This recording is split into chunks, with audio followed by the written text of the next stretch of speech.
হ্যাঁ, ওয়েলকাম আমার চ্যানেলে আপনাদেরকে স্বাগতম। চিরহরিত কায়সার, এটা আমার নতুন চ্যানেল। এখানে আমি বিভিন্ন পেইন্টিং নিয়ে আলাপ করব, যেমন একদম রেনেসাস আর্টিস্ট থেকে, তারপর তার আগে বারোক পিরিয়ডের আর্টিস্টদের থেকে শুরু করে একেবারে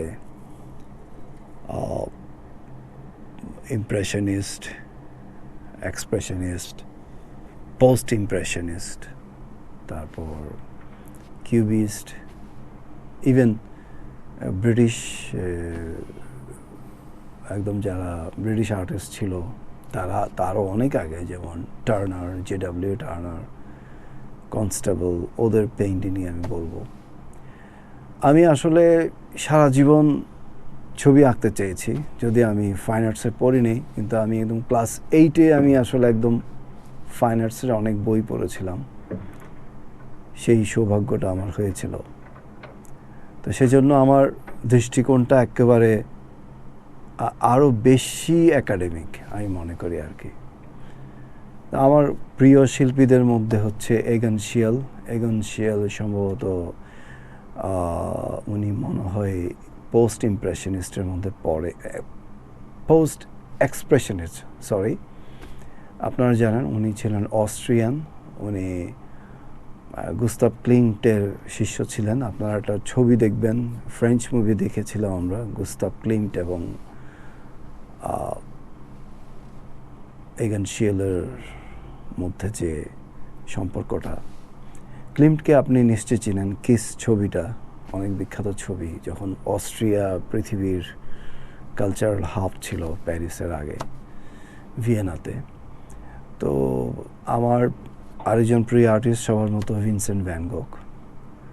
ভ্যান গগের পরবর্তীতে আবিষ্কার হয় যে ভ্যান গগের ছবিগুলো যেরকম স্ট্রোক দিয়ে আঁকা, আসলে তার চোখে একটা সমস্যা ছিল, তাই সে পৃথিবীকে ওইভাবে দেখত। তো আমার আরেকজন প্রিয় আর্টিস্ট বলতে তো পিকাসো আছেই, আমাদের দেশের এস.এম. সুলতান। এবং আমার খুব প্রিয় আর্টিস্ট, আমি খুব টান দিয়ে ছবি আঁকতে পারি এবং স্ট্রোক দিয়ে আঁকতে পারি। আমি এখন যে বয়সে আসছি, আমি আশা করি আমি আরও ছবি আঁকবো, এবং আমি অনেক মানুষকে অনুপ্রাণিত করতে চাই যে ছবি আঁকার জন্য। আমার একটা মূল হচ্ছে আমি খুব বল পেন দিয়ে ছবি আঁকি। আমি একসময় আপনাদেরকে আমার ছবিগুলো দেখাবো, একদম স্কেচ করে টান দিয়ে যে কোনো ফিগার আমি বের করে আনতে পারি। তো এখানে আমার একটা ছবি আছে, এরপরে হয়তো আমি অনেক ছবি আমি দেখাবো। এখানে আপনারা দেখতে পাচ্ছেন, এটা একটা ছবি। এনিওয়ে, আমি অ্যাক্রিলিক দিয়ে কাজ করব, এবং এগুলো আমি অনেকগুলো ছবি আমি সেল করেছি ইতিমধ্যে। তো আপনারা আমার চ্যানেলে থাকবেন।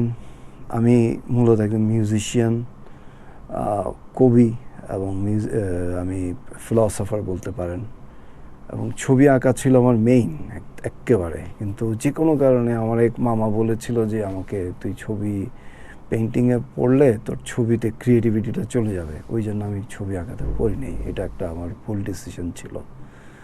পড়লে হয়তো আজকে অনেক ভালো একটা জায়গায় যেতে পারতাম।